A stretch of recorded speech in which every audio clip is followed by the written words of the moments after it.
लोग सावन महीना कहते हैं और इसको शुद्ध तत्सम रूप में जाते हैं तो श्रावण कहते हैं। श्रावण। पाली भाषा में इसको सवन कहते हैं। सवन का अर्थ होता है सुनना। तो इसको दो प्रकार से कहा जाता है कि माह सावन और धम्म सावन। यानी धम्म को सुनने के लिए है और एक माह सावन जो है कृषकों के लिए है, खेती बाड़ी करने के लिए। उनके लिए केवल एकांत महीना है कि ये खेती बाड़ी हरित क्रांति का एक वो है। तो इस रूप में यह जाना पहचाना जाता है। और इसी सावन के महीने से ही जो है इसको समण भी कहते हैं।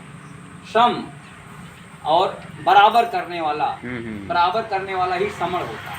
उसी को जो है हिंदी में सरमण कहते हैं, इसको कमेरा कहते हैं। तो समण के रूप में और सवन के रूप में जाना जाता है और बस्सावास के रूप में जाना जाता है।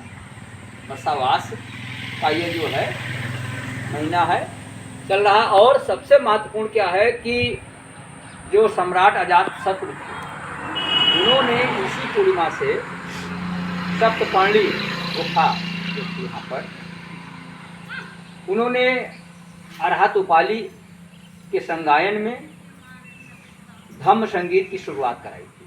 पहली बौद्ध संगीत की शुरुआत कराई थी जिसमें 7 माह चली थी और 500 अरहतों ने भाग लिया। तो उसमें जो है विनय पिटक का संगायन हुआ था और विनय पिटक की रचना हुई थी। जो और लोग थे सभी अरहत प्रश्न करते थे, उपालि जो है उनके प्रश्नों का जवाब देते थे। और विनय पिटक को कहा जाता है कि वो बुद्ध धम्म की आधारशिला है। जब तक दुनिया में विनय है तब तक बुद्ध धम्म है। जिस दिन विनय समाप्त हो जाएगा उस दिन जैसे हम लोग उत्तर भारत के लोग जितने हैं, चाहे बिहार है, चाहे यूपी है, आपका पंजाब है, दिल्ली है, राजस्थान है, गुजरात है, इधर के लोग जो है अनुशासनहीन ज़्यादा है, अनुशासित कम है। विनय के प्रति जो है सतर्क कम है। महाराष्ट्र के लोग जो है विनय के प्रति, आप महाराष्ट्र के किसी भी व्यक्ति को इसी बुद्ध विहार में देखेंगे, अगर उसने कहा मैं महाराष्ट्र से आया हूँ तो उसके पास ड्रेस कोड होता है, अनुशासित होता है। किसी बुद्ध विहार में वो रंगीन कपड़ा पहन नहीं जाते। लेकिन उत्तर भारत के लोग जो है इसका कोई मतलब नहीं समझते कि चाहे जैसे चले जाओ, चाहे जो कर लो, ये अनुशासन है। अनुशासनबद्ध होने से एक पहचान होती है। जैसे बच्चे विद्यालय में एक ड्रेस कोड लागू किया जाता है तो उनकी एक पहचान है, ऐसे हम लोगों के जीवन में भी जो है अनुशासन का महत्व है। तो ये जो है पूर्णिमा बहुत ही महत्वपूर्ण है। बरसावास के रूप में लोग एक जगह रुककर धम्म का संगायन करते हैं। वर्षा होने के नाते चारों तरफ पहले रास्ते बंद हो जाते थे, तो फिर लोग जो है बरसावास करते थे। गाँव के बाहर कभी भी नगर के अंदर या शहर या जो है गांव के अंदर, ना नगर के अंदर ना शहर के अंदर, वो हमेशा इसके बाहर प्रकृति की छांव में ये कार्य करते थे। और उस क्षेत्र के लोग इकट्ठा होते थे, उनको नाना प्रकार की समस्याओं के बारे में अवगत कराते थे। खेती किसानी की भी जो है हरित क्रांति के भी रूप में जो है जो था उसके बारे में बताते थे। और आप जानते हैं कि इस मौसम में तमाम जगह सांप वगैरह निकल आते हैं, जो निकल आते हैं उसके दिल में पानी भर जाता है, तमाम कीड़े मकोड़े पैदा होते हैं। तो बुद्ध के धम्म में बताया गया है कि मैत्री ही संपूर्ण धम्म है। भगवान बुद्ध ने जितना समय जो है उनका पूरा जीवन वनों में ही कटा है। वन में पैदा हुए, वन में ज्ञान मिला और वन में ही निर्वाण हुआ, महापरिनिर्वाण हुआ। तो उनके जीवन में कहीं भी एक भी शब्द नहीं आया है कि किसी कीड़े मकोड़े ने उनको नुकसान पहुंचाया। लोगों ने पूछा भी तो भगवान बुद्ध ने कहा कि मैत्री संपूर्ण धम्म है। जिस दिन आप सभी प्राणियों से मैत्री भाव कर लोगे, सभी को अपना बना लोगे, सभी को जोड़ लोगे, तो कोई भी प्राणी आपको नुकसान नहीं पहुंचाएगा।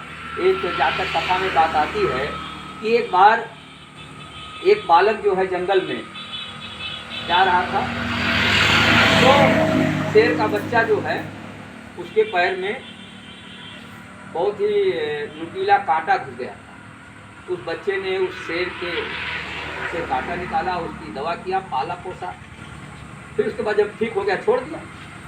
बच्चा अपने यहाँ चला गया, वो अपने यहाँ चले गए।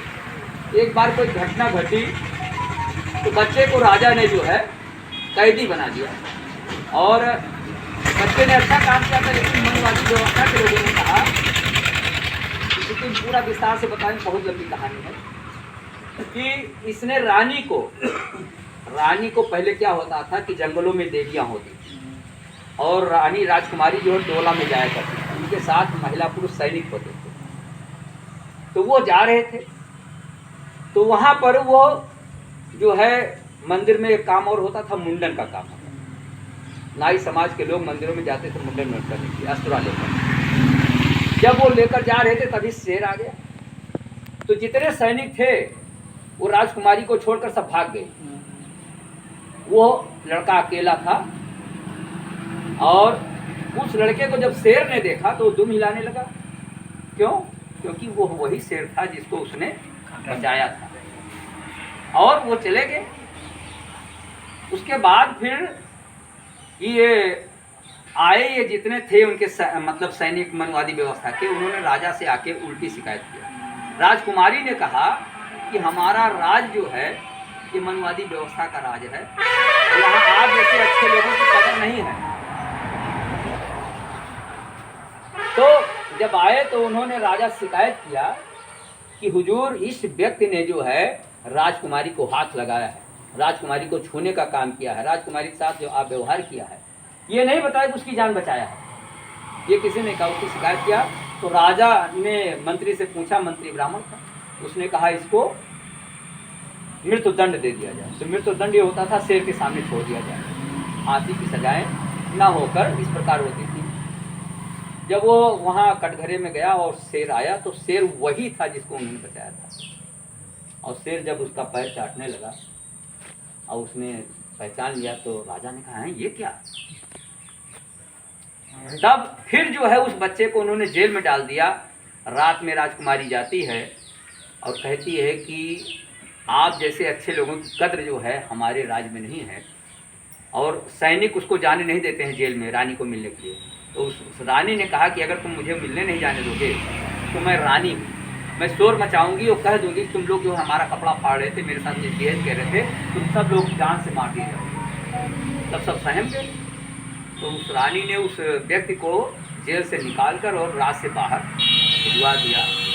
और वो आदमी, ये ऐतिहासिक घटना है सर, आगरा विश्वविद्यालय में एक रिसर्च स्कॉलर ने उसको खोजा। वो आदमी भाग कर गया कहाँ? गजनी देश। और वहाँ पर जो आता है आक्रमणकारी, तो उसको सारी बात बताया। और ये कहाँ की घटना है? जो वहाँ पर गुजरात में सोमनाथ मंदिर। तो वो जब आता है वहाँ गजनी के सम्राट और उसको लूटता है और लूटने बाद फिर उस लड़के को उस राजकुमारी की शादी कराता है। उसमें राजा मारे भी जाते हैं। तो यह मैत्री भाव, आम आदमी जो है सांप से डरता है, सांप बिच्छू डरता है, लेकिन हम आप जानते हैं कि हम जब उनसे मैत्री भाव करते हैं, कोई भी पशु पक्षी पालते हैं, कुत्ता पालते हैं, तो जो पालता है कुत्ता उसको काटता नहीं, अपवाद स्वरूप उसको काटता नहीं है। क्यों?